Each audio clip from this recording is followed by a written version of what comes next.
Yo,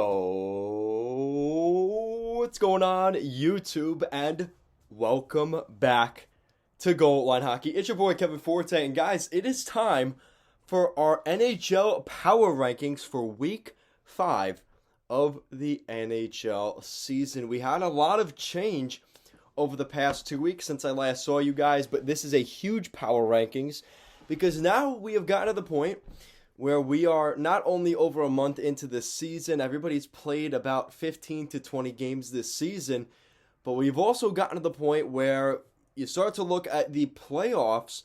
The top 16 teams at this point, more than likely, if you are in a playoff spot going into Thanksgiving, there is a very high percentage chance you will be there come April and May.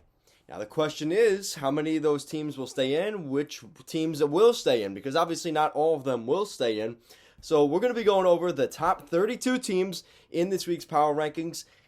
And spoiler alert, we have a change at the top of our Power Rankings this week, so we'll be going over that as well. So let's get started here. So at number 32, we unfortunately have a new number 32. And that is the Seattle Kraken, the expansion team, the 32nd franchise. Probably, not the way they would have liked their first season ago. They are currently on a 6-game losing streak, the longest in the NHL right now. And they're currently 2-8 in their past 10 games. So you can see how things have fallen very far from the maybe lucrative expectations of the Seattle Kraken. This is a team that we knew was going to be in a little bit of a different direction in their first season than the Vegas Golden Knights, but maybe not this bad. And we are seeing that right now, and just anything that could go wrong for this team has gone wrong. Their depth just isn't there.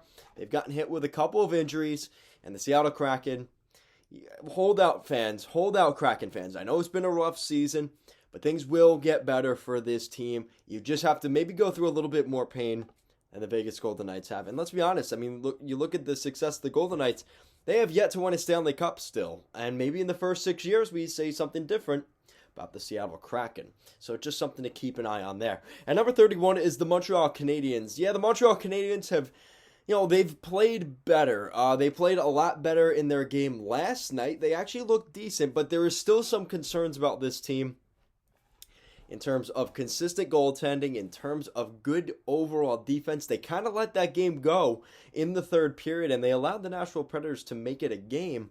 But that's the kind of stuff that it just happens. It happens, but the problem is when you're the Montreal Canadiens and you have those high expectations and you just came off a 4-game losing streak, you should have just buried the Nashville Predators there in the third period. You were up 5-0. You had no excuse for this to be a 1-goal game at the end of the day. So good signs of improvement from Montreal, but there is still some concerns in terms of the overall morale of this team. Now you look at number 30, it's the Arizona Coyotes. Hey, they are not last in our standings here in the power rankings. And yes, they are still at the bottom of the NHL standings by a long shot. Yes, you look at their roster on paper, it's definitely the worst in the league. But the Arizona Coyotes are still a team that we know what the plan was going into the year. This is a rebuilding team. And there have been some glimpses of success for this team. You look at Vejmelka, the goaltender, comes in, looks decent. He's definitely showing some promise. This team just needs to continue to get better. And that's just as the season goes along, as things kind of progress into next year, I think the outlook on the Coyotes will be a little bit better. But again, it will probably have to get a little worse before it gets better down there in the desert. Now, at number 29, we're heading back north of the border. And the Ottawa Senators stay pretty much where they were last time we talked in our power rankings. They just, this is a team that struggled to score enough goals, and they've also more struggled to not get pucks in their own net. That's been the biggest problem. It's been one of those things where you have a very young defense, you have a lot of younger guys there, and a lot of inexperience in between the pipes as well.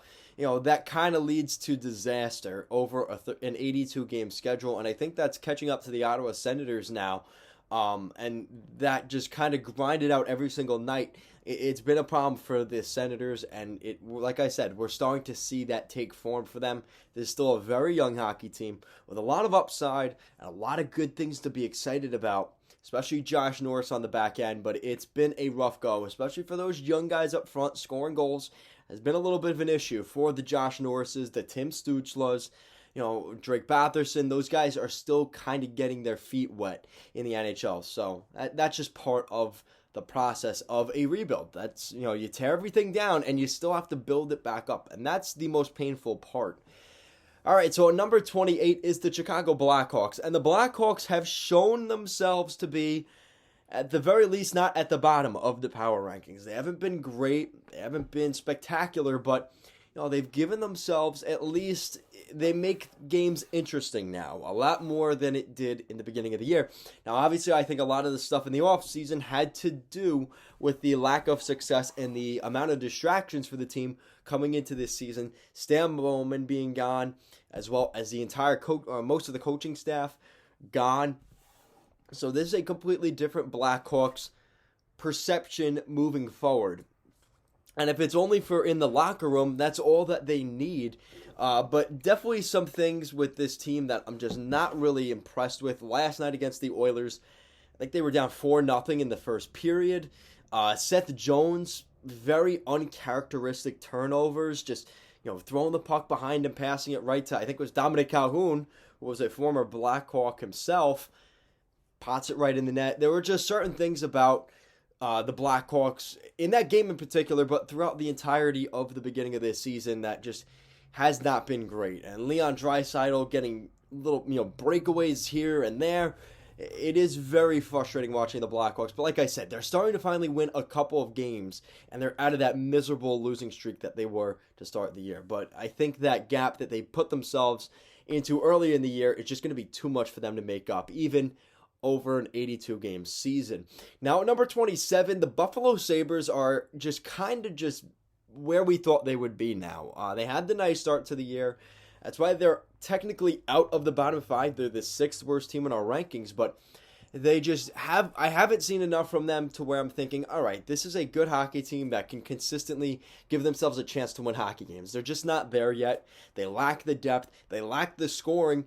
And as good as Craig Anderson was to start the year, it's just not enough. And like I said, the Buffalo Sabres, we knew this is where they were going to be. It's that continual rebuild process, and it sucks. And that's where they're at right now. Now, the Vancouver Canucks are a different boat than, say, the Ottawa Senators, the Arizona Coyotes, the Buffalo Sabres. The Vancouver Canucks were supposed to be good this year and a playoff team. And going into the year, I was very adamant that I was not going to put my trust in the Canucks this year. What's that saying? You fool me once, shame on me. You're not going to fool me again. And that's what I did last year. You go back to videos I had last year. I had the Vancouver Canucks winning the Canadian division, and they ended up being at the bottom of that division, even behind the Ottawa Senators and the Calgary Flames, who both were under their expectations. The Vancouver Canucks were atrocious last year. I was not going to buy into them this year, and they're pretty much where I expected them to be. Now, the question is, what was the expectations of the Canucks from the fan base and the ownership? Because the Aquilinis have already talked to the coaching staff. Unfortunately, I think it will mean the firing of Travis Green for the Canucks as their head coach, and Jim Benning. Heads are going to be rolling. The question is how many and how soon, and that is kind of part of the situation for the Canucks. They broke their losing streak the other night, but there's just so many concerns about this team that you can't be, even halfly excited or even, where the Canucks are going to be. You've seen this story before, and 2020 is just looking like a blip on the radar where this team got that electric shock and they just haven't been back. And listen, I hate to call out the big boys, but Brock Besser, where is he for the goal scoring? Elias Pettersson, where is he for the goal scoring? Those guys have been playing out of the top 6 on the third line with Jason Dickinson. That's unacceptable. And you have to hold these guys accountable, and that is something that has to change in Vancouver. Now, at number 25, the Dallas Stars, they're at the bottom of the power rankings, but they're showing signs of optimism at the very least. You saw the other night, they played a great game. They scored, I think it was two or three short-handed goals. Michael Raffl, Torupe Hentz, they get 2 goals there. It seems like deja vu. They were both within a period or two of each other. Those are some pretty nice goals. But this is a Dallas Stars team that just is finding ways to win games every once in a while. They give themselves a chance at the very least, unlike some of the teams we've already talked about.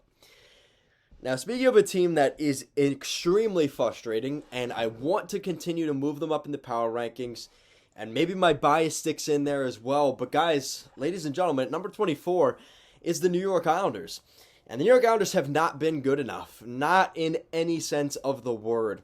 Semyon Varlamov, in his first 3 starts as an Islander this season, he is 0-3. He has yet to record a win for the Islanders. The Islanders are currently on a 5-game losing streak.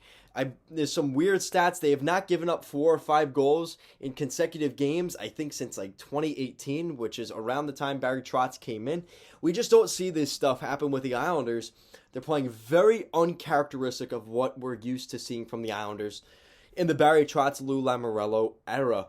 And I think it's kind of gotten to the point where it's a combination of maybe 3 different things. And we're going to find that out over this 82-game schedule.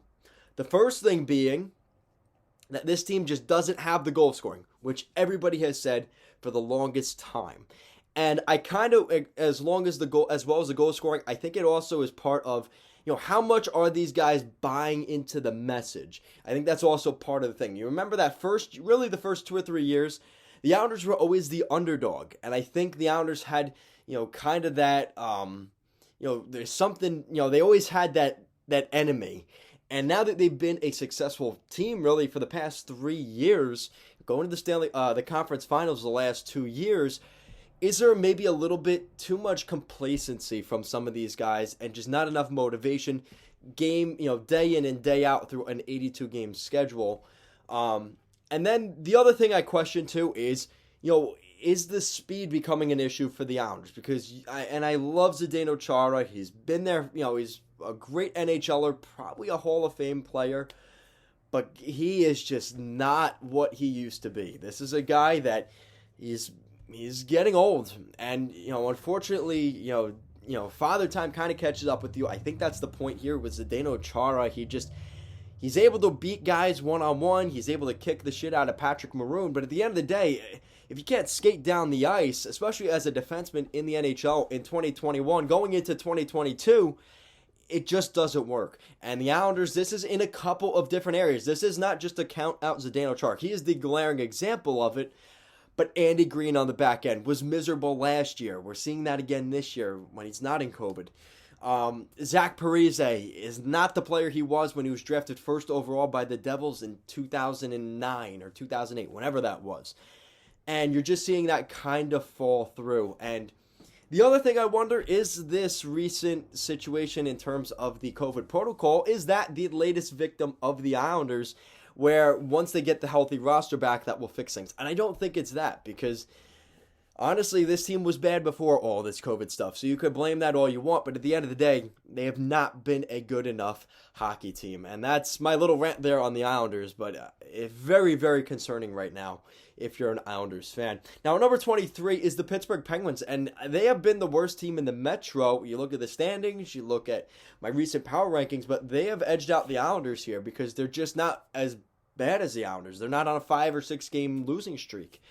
And they did get a nice victory the other night, a shutout in Toronto, which the Leafs have been a very good hockey team. I accounted for that in the Penguins here, and I like what I've seen from them. And if anything, they should maybe be even moved up into the mid-20s. I think this is a team that has seen some progressions, but it's just very slow. And I'm not really confident in keeping them as a team that's going to even make the playoffs in the Metro. I think we've seen the emergence of some of those teams like the Flyers, the Rangers, and the Devils. I just don't know if there's another spot there with Carolina, with Washington. I just don't see the Penguins being in there, but they're going to at least give themselves an opportunity once Malkin comes back, once Crosby is officially back in the lineup long term. So once the injury bug hits that, gets away from them, maybe they'll get back a little bit. So we'll see what happens. Now, number 22, this is a team I'm very disappointed in as well, just like the Islanders. They didn't take as big of a hit as actually, they did take a similar hit. This was a top 5 power rankings team 2 weeks ago, and the St. Louis Blues since then have gone 3-5-2. They had a bad losing streak. They just broke that this weekend. But this is not the same St. Louis Blues team we have seen in recent weeks. they have kind of just fallen off the map. Tarasenko continues to score goals, probably with the intention of leaving the Blues. But this is a team you just want to see get back to that success from 2019. It seems like, again, like the Vancouver Canucks looking at 2020, the Blues are looking at 2019, lightning in a bottle, and they just haven't been able to get that energy back. And that's where the Blues are at right now.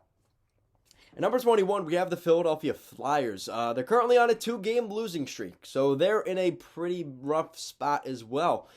And again, like I just talked about with the Penguins and the Islanders, there's only so many playoff spots. At best, you will get 5 teams in your division, but that means the other division, there's only 3 teams in the playoffs. And that's not a guarantee, because you look at the Maple Leafs, you look at the Boston Bruins, and some of those teams there, it's not going to be a lock that you get into the postseason there in the Eastern Conference as a wild card. You don't want to be banking on that at the end of the season, which unfortunately some teams will have to. But that is something where the Flyers, again, a 4-4-2 stretch, it's not going to cut it. And I think we're seeing some of the issues for this Flyers team, some bad defensive plays, some not the best goaltending. That's where they're at right now. And that was kind of put on display the other night against the Boston Bruins. At number 20, we have the Detroit Red Wings. And the Red Wings are not in a great shape either. They're currently on a 4-game losing streak. And this is something we saw a couple weeks back from the Red Wings. This is not the first seismic losing streak from the Red Wings. And they're a very weird team in the sense that they're not super consistent. And again, that's what happens when you have a lot of young guys on your roster. You look at guys like Lucas Raymond, Moritz Seider, all those guys, you're expecting a lot from the youth as your core. And that's kind of where the Red Wings are at. They're going through the growing pains. Again, a lot like the teams like Ottawa and Buffalo. But the good thing about the Red Wings is they seem to be a little bit further down that path than those other teams, and they're able to win a couple of games. And I think that's something that you could hang your hat on as a Red Wings fan.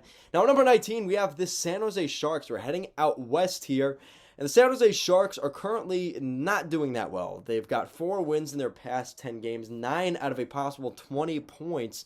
Again, not good enough. And you're looking at a division that's kind of sneaking up on everybody in the Pacific, where those California teams are playing lights out.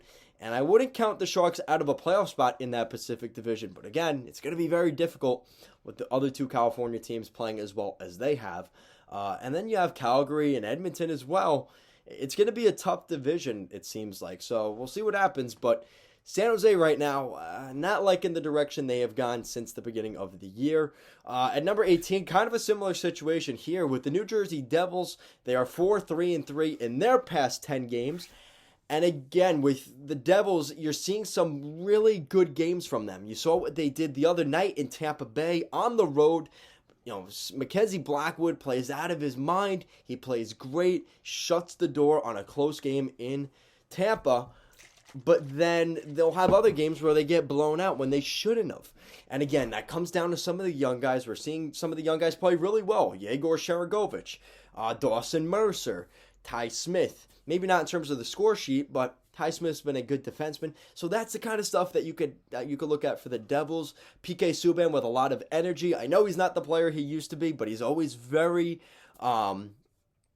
very animated when they win games, getting the boys hyped up. I think that's huge. A great morale guy in the locker room. And the Devils right now, again, this is a good spot when you look at the other teams, because you have the Islanders, the Penguins, and the Flyers behind you. Technically, that would mean that the Devils would be in the conversation of a wild card spot, which I think for the most part, Devils fans would be happy with. And you look at what Jack Hughes said in the preseason. He said, we want to be a team that's playing meaningful games in March and April. And as of right now, they have given themselves the footprint for where they can do that. All right, so moving up, we are going to number 17 before we get into our top 16 teams. At number 17 is the Winnipeg Jets. And the Jets have kind of fallen off from their grace at the beginning of the year. Guys like Kyle Connor playing so well, Pierre-Luc Dubois, they aren't looking like that same team, but they're still winning hockey games. They've got 5 wins in their past 10 games. They've actually picked up a decent amount of points, picked up 13 of a possible 20 points in that 10-game stretch. So in about 2 weeks, that's not terrible. And you look at the Central Division, it actually looks fairly weak, which benefits the Jets, meaning they should be able to snag one of those top 3 spots. But that's not a guarantee, and we'll get into that in a minute. But the Winnipeg Jets have to be pretty content right now with where they're at. In the middle of the pack, through the first couple weeks of the season, it's not terrible. You didn't get off to a great start, but you didn't get off to a terrible start. I think that's something that they could be pretty excited about, especially when you have Connor Hellebuyck as your goaltender. You could rely a lot on him in the second half of the year.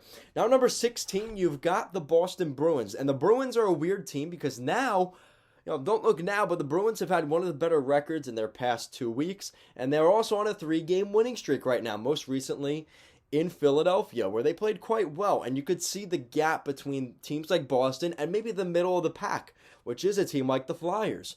So I think we've seen some really good stuff from the Bruins. The goaltending's been good enough. Linus Ullmark hasn't been great. He's been a little bit shaky, as well as Jeremy Swayman, but they're stacking up the wins here. And in a very, again, you look at that Atlantic Division, there's no, cakewalk in the Eastern Conference, whether you go to the Atlantic or the Atlantic or the Metro. But you're seeing the Bruins, a team that a lot of people, including myself, maybe was a little concerned. Would they be a playoff team? Would they be a wild card team? They're looking pretty good at this moment. And the biggest question was goaltending, and they seem to be doing okay right now. And who knows? There's been talks about Tuukka Rask. Maybe we see Tuukka Rask in here before the end of the year. Now, number 15 is the Columbus Blue Jackets. And the Blue Jackets, talk about a team that we expected to fall off and, kind of be at the bottom. They made some big trades this summer. They moved on from Seth Jones, got rid of their head coach, John Tortorella.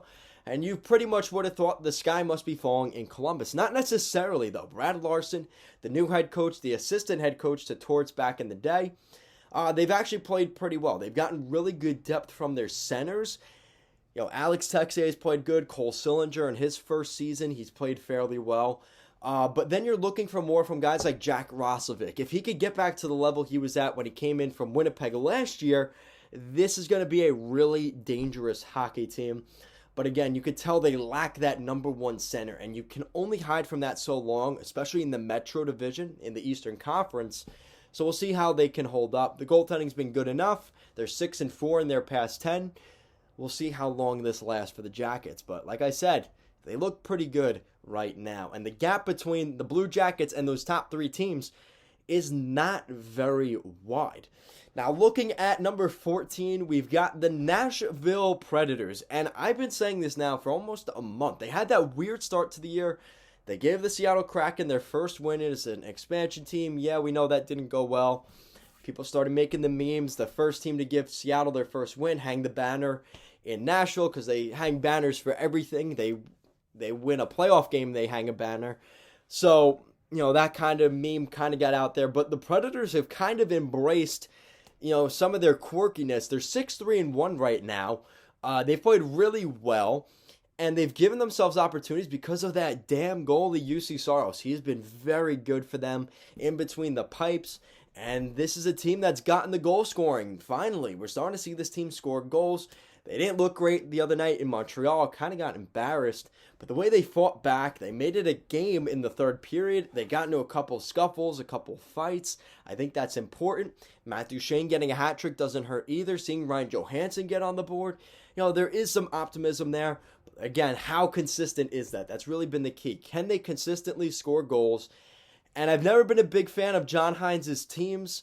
He did well in the AHL with the Wilkes-Barre Scranton Penguins. Struggled with the Devils. What can he do now with the Nashville Predators in a little bit of a transition period? So I think that's going to be really interesting where Nashville sits, and seemingly how things have kind of shifted in that Central Division. Might have to make a video on that this week. How it's really been Winnipeg, Nashville, and the Colorado Avalanche. And even Colorado, I don't even know if I'd consider them a top 3 team. The way they played, they have. But you look at the standings, they're still pretty far behind in that regard. So Nashville's done really well and taking advantage of maybe the lack of success from Chicago, like St. Louis, and found themselves in the middle of the pack there. Now, number 13 is the Calgary Flames. I don't like the Flames right now. They just really burned me last night with the Islander game, the first game at UBS Arena. They went in there. A very hostile, loud environment. They scored 2 goals in the first period. Kind of kept things quiet. They ended up winning this game 5-2 over the Islanders. That was a huge game for the Calgary Flames. I talked about this a couple weeks ago. I talked about the Calgary Flames. That game against the Islanders at UBS is going to be huge. And they showed up. They played really well. And despite the Islanders playing a pretty good game, they were able to shut down the Islanders' power play. They were able to score just enough goals. And Jacob Markstrom, I think what does he have? 6 shutouts in 14 of his starts this year. He's been unreal for the Calgary Flames. And again, talk about Vancouver. What ifs right now? What if they had Tyler Toffoli? What if they had Jacob Markstrom? Again, I don't want to go down that path, but yikes. So, number 12, we are getting into the dirty dozen here. The dozen teams here. We've got the Vegas Golden Knights. And the Golden Knights have played really well recently. There was a lot of concern about them in the beginning of the year. Obviously, all the injury stuff, a lot of young guys being called up. But ever since the Jack Eichel trade, I think this team woke up and said, you know what? This management believes in us. Kelly McCrimmon, George McPhee, Bill Foley, they see something in this group. And Jack Eichel hasn't played a game yet. He hasn't stepped on the ice as a member of the Golden Knights, but I think that has helped gain morale and trust from the ownership. This team has gone 7-3. They're currently on a 2-game winning streak, which is nothing fancy, but it gets it done. You win 2 games, you lose 1. You win 2, you lose 1. You keep doing that over a season, you're going to do pretty well. You're going to go 2 for 3 through the entire year. I think the Golden Knights would take that. So we'll see what happens, but as of right now, as a Golden Knights fan, you have to be, maybe not content isn't the word, but you could breathe a little bit. All right, this is the Golden Knights team we expected to see. All right, so at number 11 is the Colorado Avalanche. That was on purpose, Colorado and Vegas being next to each other, especially with the rivalry they had last year. The Avalanche have kind of just gotten things done, and this is despite not having probably, we could all argue, a top 4 or 5 player in the NHL, and that's Nathan MacKinnon. He has not been in the lineup for the Avalanche, and they're still winning hockey games. They're 7-2-1 in their past 10 on a 4-game winning streak, and they seem to be tearing up that Central Division a little bit and making things interesting. It doesn't show up in the standings. They're still, I think, probably like 16-20 in the standings overall. That's why there's power rankings, and that's why they are at number 11 in ours this week. So just on the outside of the top 10. Again, because of where they've been, it has been hard for me to just move them up. So at number 10, we are into the top 10 now, and we are going up to the state of hockey. The Minnesota Wild slip just a little bit in our power rankings. They stay in the top 10. They're 6-4-1 in their past 10.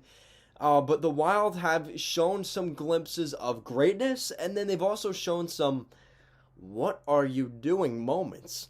And I think that's where the Wild are right now. Their defense is a little bit shaky.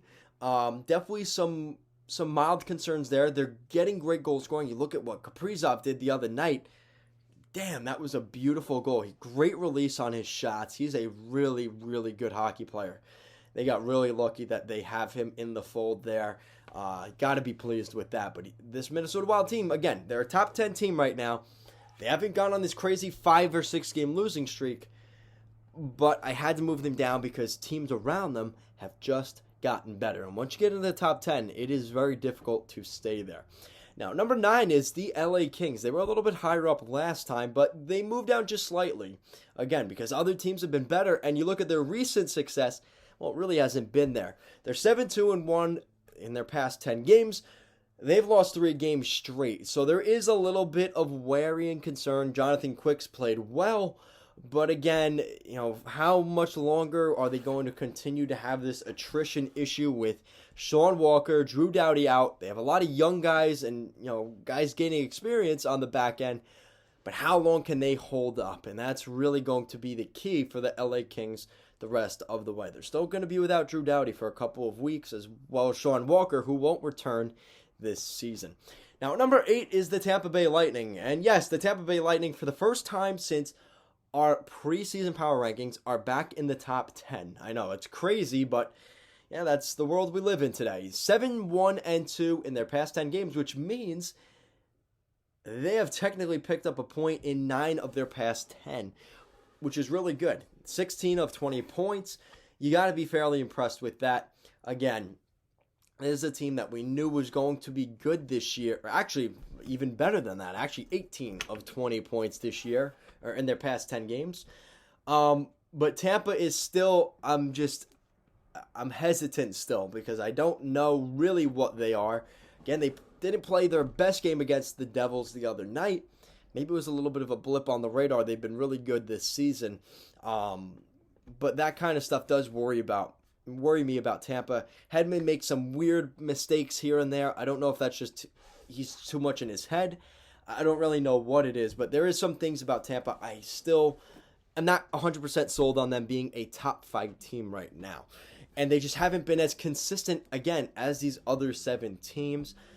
So there you go. There's the defending Cup champs back in the top 10. All right. So now we get to my favorite teams because we're going back to the Metro. And this kills me to say the next 2 teams, but actually the next 3 teams. And number 7 is the New York Rangers. They are 6-2-2 in their past 10 games. Chris Kreider is a top 10 goal scorer this season. They've been really good.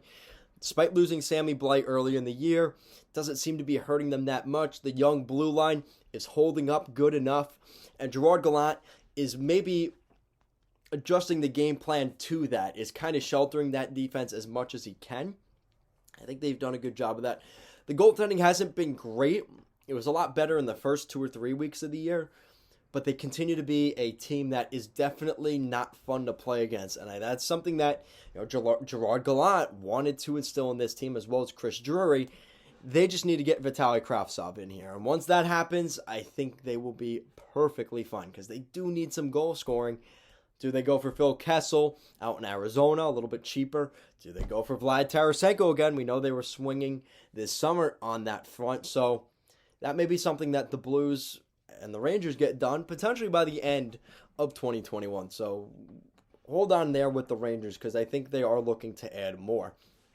Now, number 6, again, another team I don't like talking about because it's the Washington Capitals who have built up a rivalry with my Islanders, but they're 6-2-2 as well. They're currently on a 2-game winning streak, and Alexander Ovechkin is just tearing up the league. And anybody that had any doubt that this guy was not going to score goals the way he has throughout his career, you're just crazy. This guy just keeps going. He is an absolute machine. He's got that Russian gas. I don't know where he gets it from.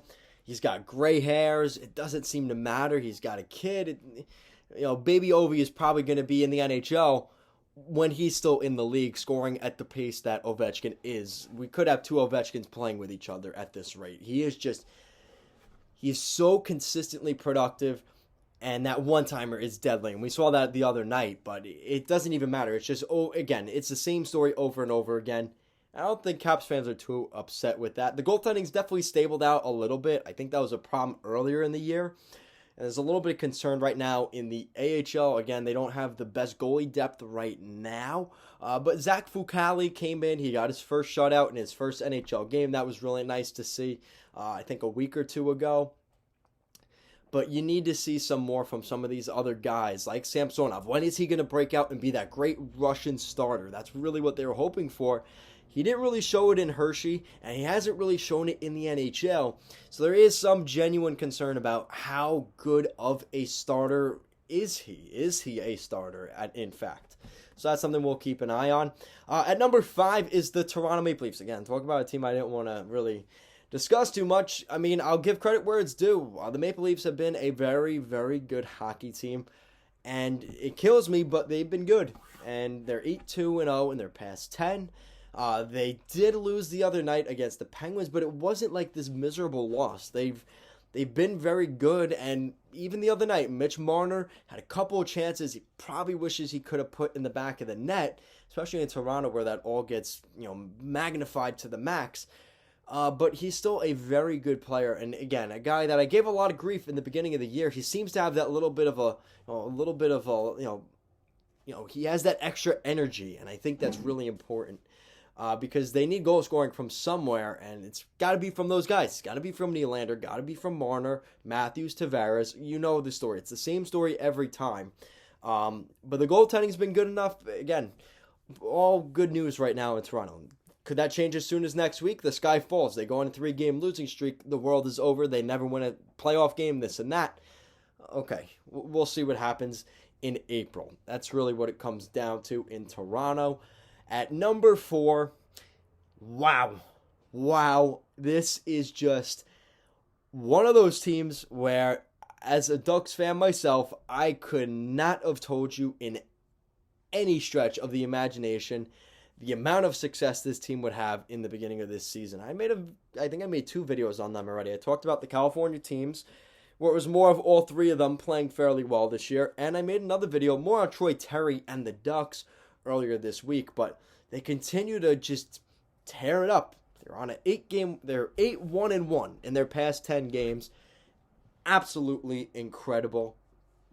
Troy Terry has ignited the offense in this team, a team that going into the year, I looked at that roster and I said to myself, can they score goals? Do they have a guy that can do that? Is it going to be Trevor Zegras? Is it going to be Maxime Comtois again? He's out on IR, so that's not an option now.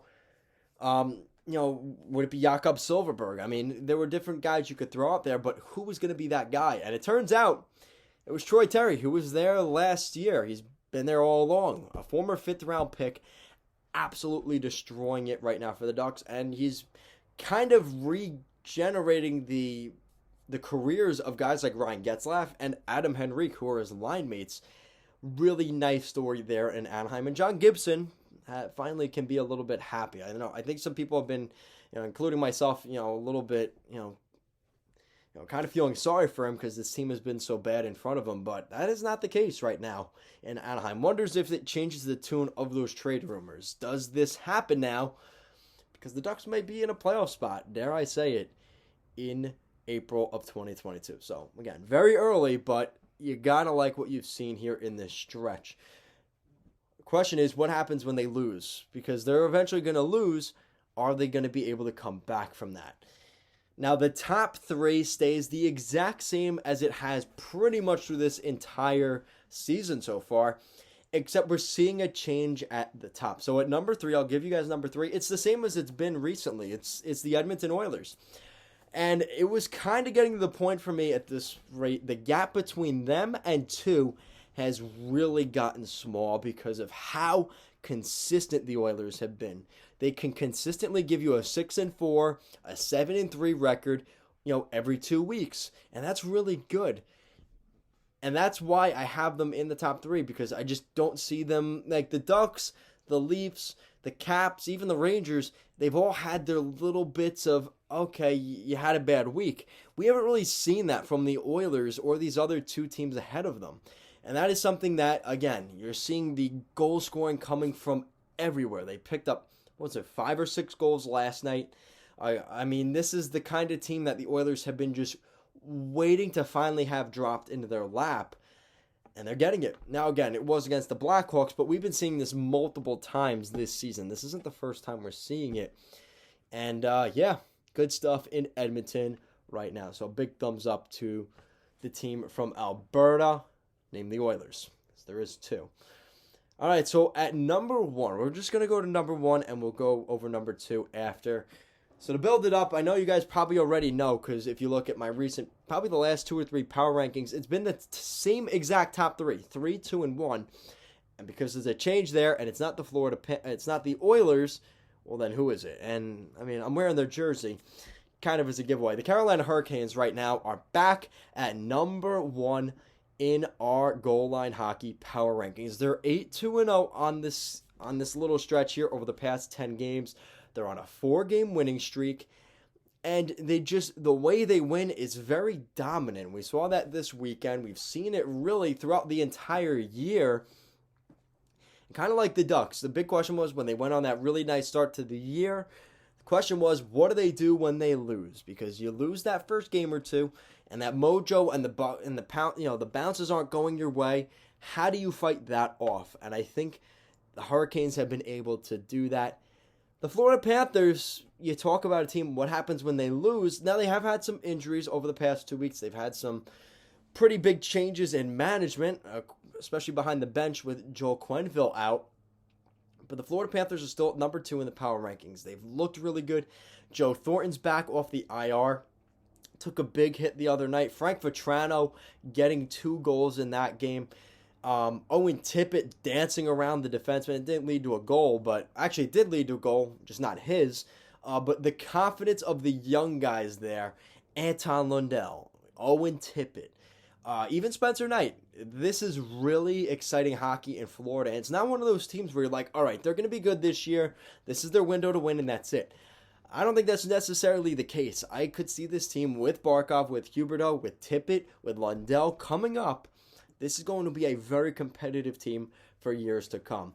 And that's really what I have to say about them. But again, at the top is the Carolina Hurricanes. You got the Toronto Maple Leafs at 5, the Ducks at 4, the Oilers at 3, the Florida Panthers at 2, and the Carolina Hurricanes, the bunch of jerks, back at the top of our power rankings here at the end of week 5. Guys, thank you so much for watching this video. If you like what we're doing here at Goal Line Hockey, want to see the latest news around the NHL and more power ranking videos just like this one, make sure to give this video a big thumbs up and an even bigger subscribe down below. Guys, I will see you again next time.